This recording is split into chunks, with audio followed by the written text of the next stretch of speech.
እናቴን ተይ በሏት መራገሟን ትተህ እኔ ምን አነሰኝ የምንከራተትህ እኔ ምን መቶ አንተ ሰው እንደደረሰ ሸማመት መውሊድ ሐራም ነው እየተባለ አይደል እንዴ? ለምን መውሊድ የምታከብረው? እኔ ያለሁ ስራ ቦታ ማን ነው? አስተግፍሩላህ العظيم መውሊድ እኔ ሐራምም ነው ሐላልም ነው ቢድዓም ነው ሱናም ነው ብዬ ተናግሬ አንድ ቀን አላውቅም። የፈለገው ሰው ያክብር፣ የፈለገው ሰው ይተው። እኔ ለራሴ ድሮ አክብር ያለሁኝ ድሮ ሀጅ አለሁኝ። አሁን አልሄድምም አልሄድም። ለመውሊድ ክትፈታ አይደለ እንደ መጀመሪያ አጥንት የጠናው የምን ቪዲዮ ማን ነው ቪዲዮ ያደረገው? መውሊድ የምሄደው በፊት ለራሱ ወላሂ ከሸዋሮ ቤት ማለት ነው። ሸዋሮ ቤት መርዬ እየቀራሁኝ ከሸዋሮ ቤት ጥሩ ሲና አልፍ ያለው አሉ ለምን ጓደል እኔ ሸህ መሐመድ ደስ የሚለኝ ምን እንደው ታውቃለህ? እኔ ከሁሉም ጋር ነኝ። መውሊድም ከሚያከብሩት ጋራ እሄዳለሁ፣ ቢዲዓም ነው ከሚሉት ጋራ እላለሁ። ሁለታቸውም ሐሳብ ይመቸኛል፣ ሁሉም ይመቸኛል። የፈለገው አቅዴ እኔ ራሴ ብቻ ለራሴ ብር ተሰጣችሁ። እኔ አሁን ብር ተሰጥ መውሊድ ሂድ ታሉኝ እኔ እሄዳለሁ። ሆዳም ስለሆንክ እኮ ነው። አዳምጠኝ ደግሞ እሺ መውሊድ ያብጣበት ብለህ ብር ተሰጠህ ደግሞ ሱሌማንና እናቴን ተይ በሏት መራገሟን ስትተው አባቴን ተው በልሁት። አሁን እኔ አንድ ነገር ከበቃም ያለህ እነዚህ ግባ ሳይድ ልኬልሃለሁ ሱሌማን። እኔ አንድ ነገር ልንገርህ መውሊድ ያውጣበት ብለው ብር ቢሰጡኝ አሁን ላይ ምን አረጋለሁ መሰለህ? አረጋዊ ቤተክርስቲያን ዳር ያሉ መስጊድ ዳር ያሉ መንገድ ላይ ያሉ ምስኪኖች እነሱን አበላበታለሁ። እንዴ ለዛ ተብለ ይሄማ ታማኝ አይደለህም ማለት ነው። አይ እንዴ ሶዴቃ አይደለም እንዴ? ሶዴቃ አይደለም ሶዴቃ እኮ ነው አይደል? ይሄ ሰው የቆይስቲ ሌላ ነገር እኮ የለውም። መውሊድ በመጣ ጊዜ የሚጫወት ሁሉም ቤቱ ቁጭ ብሎ የፈለገውን የማድረግ መብት እንዳለው አውቀህ ላተዚሩ ወዚረቱን ወዝራ አኽራ አንተ በኔ ስራ አይደለም። ሸህ መሐመድ ይሄ ታማኝነት ማጣት ነው። ለምን ለመውሊድ ካሉ ለመውሊድ ማድረግ ነው። ምን አገባህ አንተ? ለሚስኪን ታሉክ ለሚስኪን መስጠት ነው። እንዴት ነው አንተም ስማ ሶዴቃ ማንኛውንም ቦታ መምረጥ የለብህም፣ መካም መምረጥ የለብህም። አመት ጠብቀህ አይደለም መሰደቅ ያለብህ። ገና ጨዋታ አይደል ሶዴቃ ለምንድን ነው እኔ ለዘ በአመት ጠብቄ ነብዩ አለይሂ ሰላቱ ወሰላም ማን ይحبني فليصم እኔን የወደደኝ ይጹም ነው። መውሊድ ያውጣና የጩህ ቂጡን እያማታል አሉ ላ ተጥሩኒ ከማ አጧራ ابن መርየም እኔን እንደ መርየምን እየገጣጠማቸው አትዘፋፍኑልኝ ብለዋል።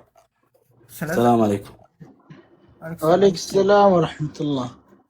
ሸማመር አለብሰያ እንዴት ነህ? እህቶች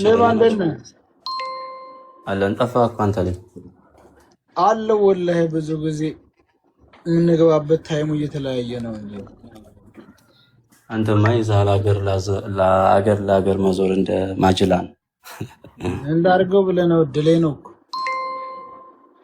አይዞህ ወንድሜ ለኸይር ነው። ልጆች ደህና ናቸው? ሁሉ ሰላም ነው አልሐምዱሊላህ። አንተ እንዴት ነህ? ደህና ነኝ። አሁን የሚጎዳ የልጆችን አፍቆት ነው እንጂ ያው ቀላል። አዎ እንደው ደግሞ ባለፈ አይቼ ብቻ እንግዲህ በጣም ከባዱ ስሜት እኮ ከሆነ ከልጆች ጋር ትላመድና ስትለያይ ያ ነው በጣም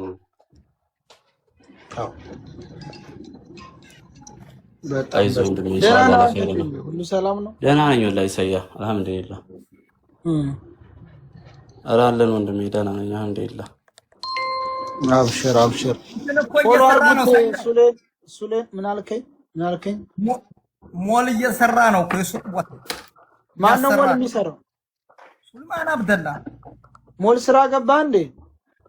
የገበያ ማዕከል እንትና እንድሪስ የሚባል አንድ ልጅ ነበር እሱ ጋር ሆነ። ገና የሚገነባ ነው። አሁን መስከረም ነው የሚጀመረው። ግን ያው ይሄን ብሩን እዳው ምናምን ከፋፍለን ከጨረስኩ በኋላ ዝም ብዬ ስራ ከምፈታ ብዬ ገባሁበት። ምን አማራጭ አለ? ስለ የት ነው ሀገር ካልወጣ መስራት ግድ ነው። የት ነው የሚሰራው? ኮምቦልቻ ነው ርሰያ። ኮምቦልቻ አስተማማኝ ነው? ኧረ አዎ፣ በግልጽኛ ጋማ የአስተማማኝ ነገር ይዘህ እንዴት እንመጣለን? ስንት ነው ቀድሞ ክፍያው? 750 ሺህ ቀድሞ ክፍያው 750 ሺህ። አዎ። አይ አሪፍ ነው። እናንተ ደህና ነህ? እኔ ወላሂ ሰላም ነኝ አልሐምዱሊላህ፣ ሁሉም ሰላም ነው። አይዞህ በርታሽ። ሰያ ኢንሻአላህ። አሁን መቼ ልጥለው ነው? አሁን ጁሙአ ነው አይደል? ጁሙአ ነው። ጁሙአን ጥጋቡን ቁጥር ላክልኝ ብዬ ጥጋቡን የመጣ ነው። ኧረ አንድ የመኪና ዕጣ ጀምረን በስንት ነው ዕጣ የሚወጣው? እኔ እንኳን ዕጣ ቢወጣልኝ እንኳን ሳውዲ ቢሆን እንትና ዱባይ ነው ያለው መኪናው። ሳውዲ ነው። ዘጋን እኮ መኪናው ቀረ እኮ። ምን ሆኖ? አንድ መኪና በ2026 ከባንክ አውጥተን ለ500 ሰው በ200 ድርሃም ዕጣ ቀረብ ነው። እሺ ወደ 40% የሚሆኑት ቆርጠው ሌላው ዘጭ ያለ 200ውን ፈሩ መሰል መቁረጥ። ከዛ 4 ወሩ 60% ይመዘገባሉ አያስገቡም፣ ይመዘገባሉ አያስገቡም። ስለዚህ ቆየብን ስላሉ ያስገቡት 40%ዎቹ ጋራ ተወያይተን አሁን የብር ዕጣ አደረግነው። አንደኛ ዕጣ ያደረሰው 30,000 ድርሃም፣ ሁለተኛ ዕጣ ያደረሰው 5 ድርሃም አድርገን ጁሙአ ልንጥለው ነው።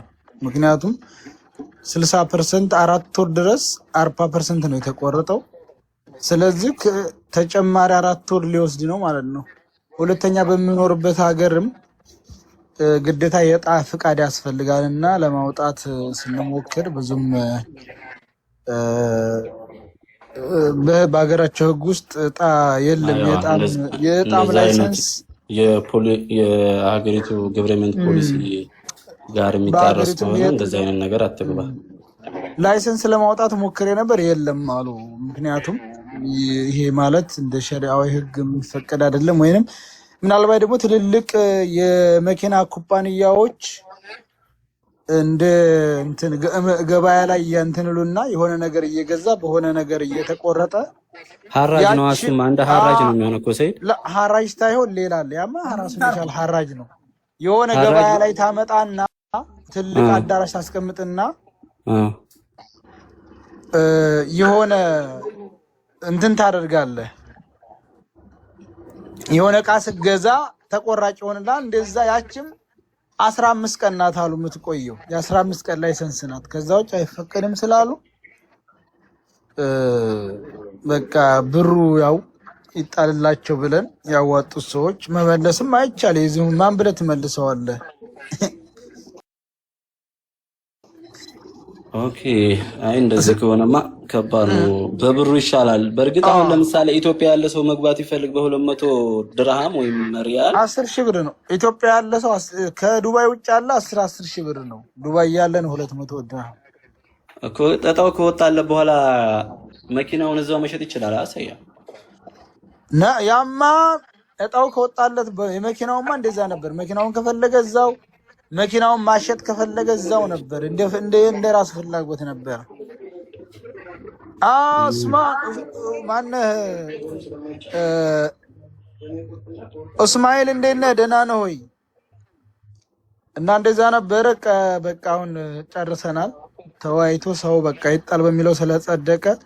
በነገራችን ላይ በጣም ከባዱ ሰው አፍ መግባት ነው። በተለይ በህዝብ ገንዘብ ላይ ስትሰማሩ በጣም ከባድ ነው። እኔ ለዚህ ለ200 እንዴት እንደሚከብድ እንዴት አለ ደግሞ የሚናገሩት ንግግር አንዳንዶቹ እንዳታገግም አድርገው ነው የሚናገሩ። ትልቁ ነገር እኮ እሱ ነው ማለት በልብ ላይ በጣም ከፍተኛ ተጽዕኖ ያሳደረ ፊደላትን ይናገሩና ከዛ እንትን ይላሉ እና መገላገል አለብን ብለን አሁን ጥለዋለን። ያው 30,000 ድርሃም በ200 ከደረሰው ሁሉም ሰው ያውቃል። መኪናውም ቢሆን ያው የሚደርሰው አንድ ሰው ነው ብሩም ቢሆንና ሼህ መሐመድን በደንብ ተቀበላቸዋለህ ሲመጡ? ወላሂ ሼህ መሐመድን በደንብ ነው የምቀበላቸው ኢንሻአላህ። እሳቸውም እስራኤል እያገዙኝ ነው። ጁማ ነው